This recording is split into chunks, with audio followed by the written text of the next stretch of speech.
Hello, I'm Sam Gray and I'm the designer of Peaks, a mountaineering board game for 1 to 6 players. And in this video I'm going to teach you how to play it. You are aspiring mountaineers, beginning the game climbing up iconic hills from around the world as you build your stamina and experience. You'll gather gear and meet companions to assist you in climbing, hopefully, if you do well, the world's tallest mountains. I've got the deluxe copy of the game here. So the only differences between that and the standard edition is that the deluxe version comes with a plastic insert, and also some of the cardboard components are wood in the deluxe version. But other than that, the gameplay is exactly the same. To set up, place the board in the middle of the table and take out the decks of cards and shuffle them. So firstly, we have the companion deck in purple. We have the bonus card deck blue.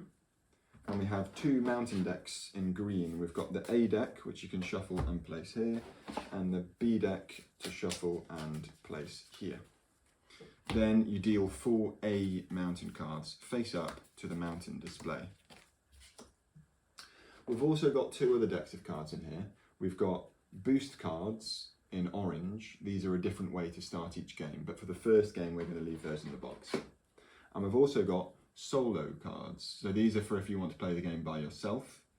And I may do another video about that, look in the description, but for now we'll also leave those in the box. Place your danger die nearby, and then you have 6 continent perk tiles which you can give a mix and then place 1 in each continent, just like so. And that's the board setup. Then give each player a player mat with 1 of each of the 3 upgrade tiles as shown here. Under Rest, it should say Travel to any continent. Under Prepare, it should say Gain 1 mountain. And under Climb, it should start Choose 1 of your mountains. Slide these all the way down to the bottom and then give each player a set of player components in their chosen colour, as well as 1 of the 3 types of upgrade dice. Place the Burgundy 2 under Rest. Place the Orange 0 under Prepare, and place the green 1s under Climb. Just make sure that these arrows are facing towards you. We can then place the 16 flags in your colour next to your player mat and sort out the wooden and cardboard components. Take the 6 small cubes and place 1 on each of the 0 spaces on the gear that are on the right of your player mat, like so. Then we can take the small square energy token and place that on space 12 of your energy track here, and the circular stamina token, which we can place on space 7 of your stamina track here. Finally, place your character in the continent that you're currently in real life, and place your experience token on the experience track at the top of the board. Because it's your first game, you move it up 4 spaces, and then all players gain 2 A mountain cards from the top of the deck. These are placed face up in front of you. Mountains are public, so you can look at any players at any time. And that's the setup done. Ultimately, the goal of the game is to get all of your flags onto the board. Flags are basically points, and whoever has the most at the end wins. The end of the game is triggered when 1 player has run out of flags. Once you've chosen a starting player, play proceeds clockwise around the table, with each player choosing 1 action on their turn and executing it. There are 3 actions to choose from in Peaks: Rest, Prepare, or Climb. On your turn, take 1 of your cubes and place it on your chosen action, and then execute each visible step of that action in order. So for example, here I've chosen Rest. The first step says Travel to any continent. This means that I can move my character from where they are currently to any other place on the board, even where I started from. It'll become apparent why I might want to move later. The last step of the Rest action says gain energy up to your stamina or gain a number of energy. Whenever you see a hash in a box like this, it's referring to the die at the bottom of that action. So this would read, gain energy up to your stamina or gain 2 energy. If I'd spent all of my energy previously, I would move it back up to 7 where my stamina is. But as in this example I'm on 12, I can gain 2 energy. If instead of Rest I choose Prepare for my turn, the first step says gain 1 mountain. I can have a look at the mountains in the display and see if any tickles my fancy. Or I could choose from the top of the A deck, or if I'm feeling particularly ambitious, blind from the top of the B deck. In this case, I like the look of Mitre Peak, and so I can add this to my collection. The second step says discard the mountain in the leftmost slot, if any, and replenish. So if I'd taken the leftmost mountain, I wouldn't be discarding any, but as I didn't, I will discard Mount Roland. I can then replenish by sliding all the mountains to the left and refilling the slots with mountains from the deck directly to the right of the display, so in this case, the A deck. The last step on the prepare action says gain up to 0 gear. So you don't start the game gaining any gear, but later it is a requirement of some mountains. If I had upgraded this later in the game, which I'll get to later as to how, this would mean I can just slide any 2 gear on my playmat up 1 space, or any 1 gear twice. So in this case, I might like to have 2 tenths. Let's say instead I want to choose the climb action for my turn. The first step says choose one of your mountains and either its X or Y rewards. Let's say for sake of this example, I've got Mount Vesuvius. Each mountain has 2 groups of rewards at the top, an X group and a Y group, and I announce to the table which group I would like for completing this climb. Let's say I want to choose the X rewards. The second step then says, you and others who tag along travel and pay requirements. So not only do I get to climb Mount Vesuvius, but anyone else at the table who can pay the requirements can tag along on my climb. Anyone who wants to can then travel to the continent of the mountain, in this case, Europe. So I will travel to Europe, and let's say the purple player wants to tag along, so they come too. Let's say the green player wants to sit out on this one. Mountains have their requirements listed at the bottom. Mount Vesuvius costs 3 energy to climb it.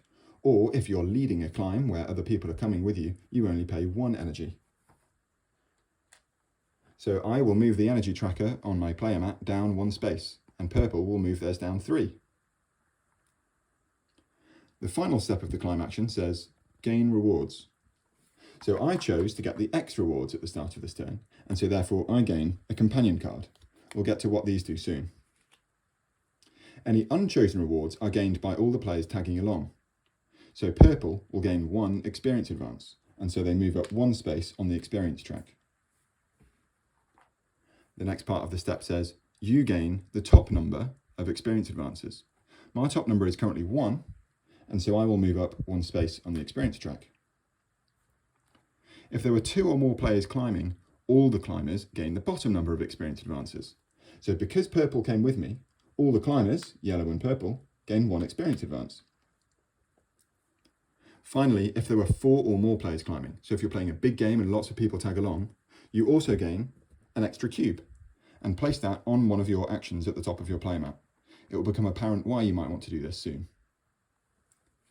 At the end of your turn, place the climbed mountain face down next to your playmat in a climbed mountains pile. Now let's have a look at some of the other icons we might find in peaks. At the bottom of each mountain is up to 4 kinds of requirements. The first is energy. Always pay the higher cost if you're tagging along or climbing alone, and pay the lower cost if you're leading a climb with others.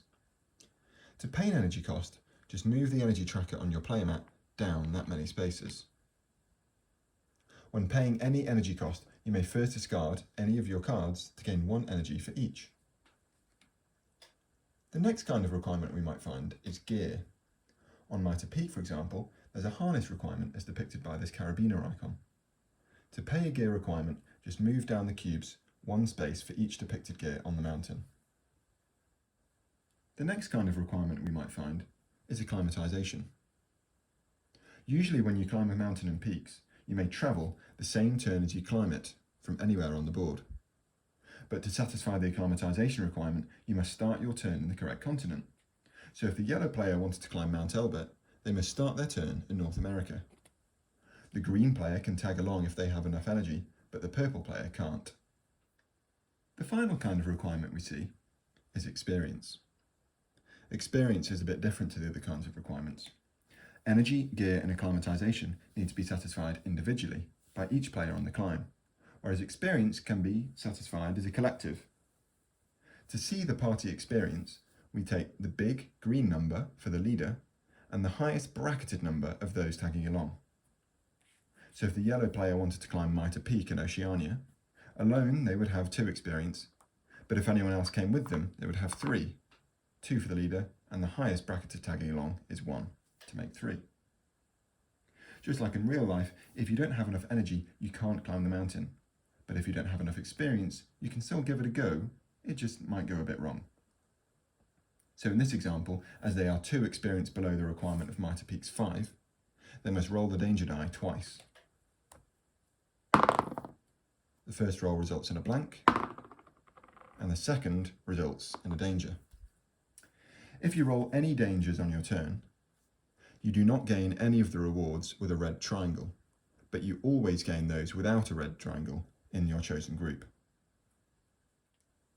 Some mountains, like K2, have an extra danger die roll, regardless of how many times you had to roll it for the experience. K2 is a particularly tricky one. Now let's have a look at some of the rewards that you might find in Peaks. When you gain a companion, take a purple card from the top of the companion deck and place it in one of the empty slots on your player mat. If your slots are full with 3 other companions, you may either discard the companion you just drew, or discard one of your existing companions, replacing it with a new one. Companions have a number of purple marks at the bottom of their card. This peak bagger has 3, whereas this accustomed rambler has 2. When you gain a companion, place a cube on its rightmost purple mark.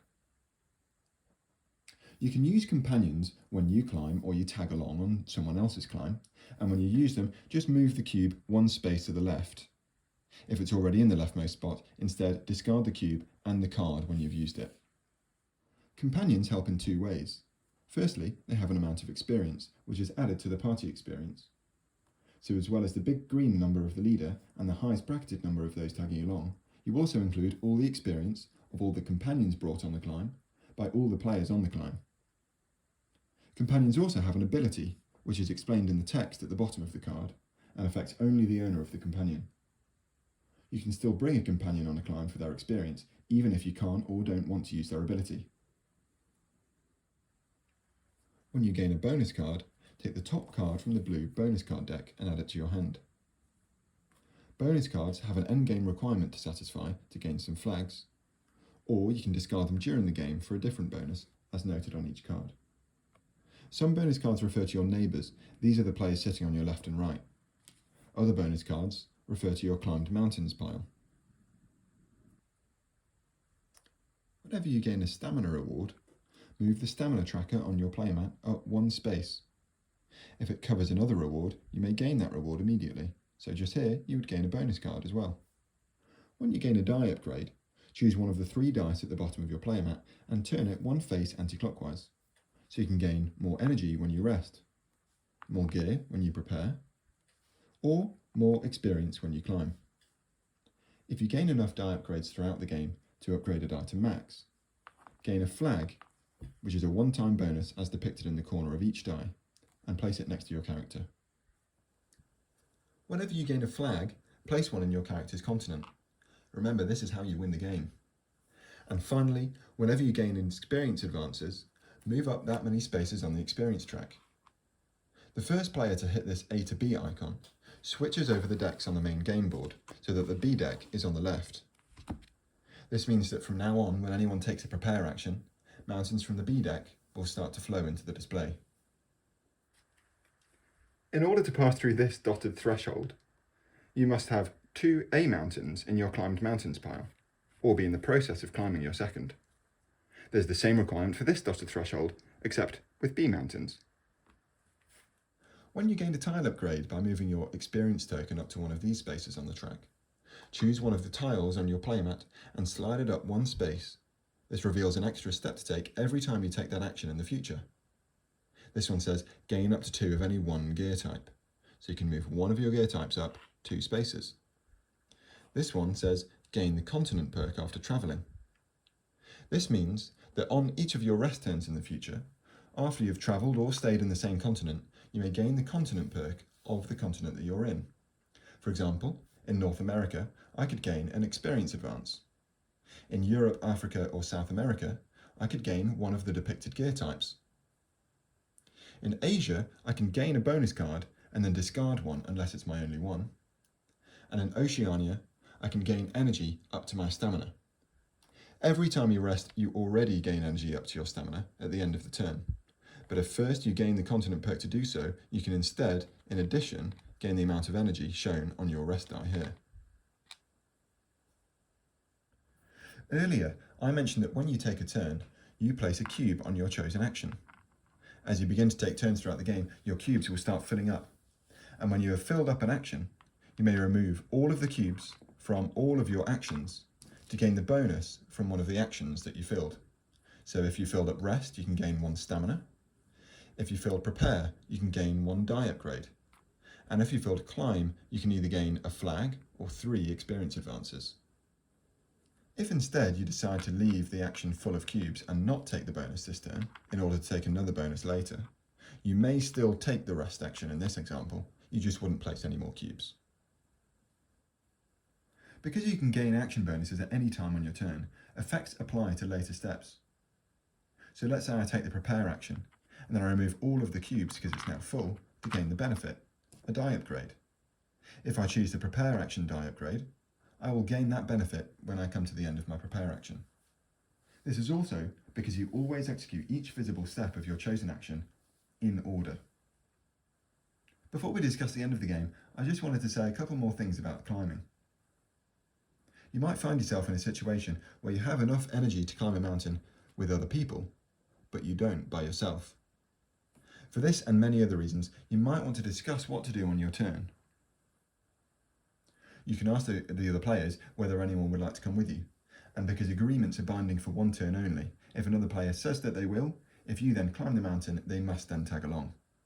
It's also fair negotiation for your opponent to say, I will come with you, but only if you choose the X rewards, because I'm after the Y. When we execute the second step of the climb action, you and others who tag along travel and pay requirements. This can usually be done simultaneously, but if timing conflicts do arise, decide first who will tag along in player order from the current player, and then who will bring what companions. Finally, satisfy all the requirements, rolling the danger die in the last instance if you need to. If any deck ever runs out, shuffle the discard pile of that card type to make a new one. There's no hand limit for bonus cards, but if you ever have more than 4 mountains in your hand, at the end of your turn, discard back down to full. The end of the game is triggered when someone's placed all 16 of their flags on the board. If you'd ever place more than 16, you can place cubes as a substitute for any extras you'd get. Then, the current player finishes their turn and all of the players take 1 more turn if they still have flags left at the start of their turn. Then you can follow the steps listed under Endgame at the bottom of the board. The first step is to score your bonus cards. Reveal all of your bonus cards and then place flags on any that have a fulfilled endgame requirement. Don't place flags on the board for these, just on the card. Then place 1 flag in each continent in which you have more flags than each other player. So in this setup, green would place a flag in North America and Europe, yellow would place a flag in Asia, and purple would place a flag in Oceania.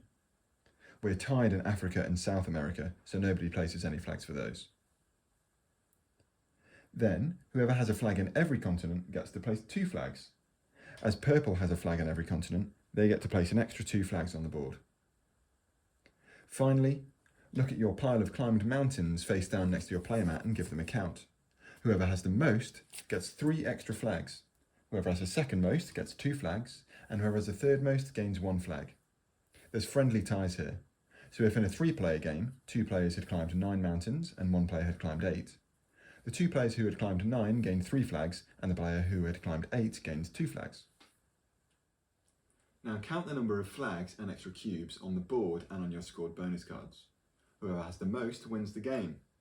Now if there's a tie, look through your climbed mountains and compare the highest amongst the tied players. Whoever has the highest wins the game. In the exceptionally rare case that you're still tied, go outside, climb one of the mountains and peaks, and whoever gets to the summit first wins the game. And that's Peaks. If you'd also like to learn how to play the game solo, check for a link in the description. And I've also made another video about how to teach Peaks at the table, where I've taken a slightly different approach as I've done in this video. If you've got any questions about the game, the rules or otherwise, head over to the Board Game Geek forums, link in the description, and you can ask your question there. Or just post it in the comments of this video, I'm sure I'll get to it. Don't bother subscribing, because I probably won't be making any more videos, but one thing you could do to really help is rate the game on Board Game Geek if you've played it. Super easy to do, link in the description. Thanks for watching.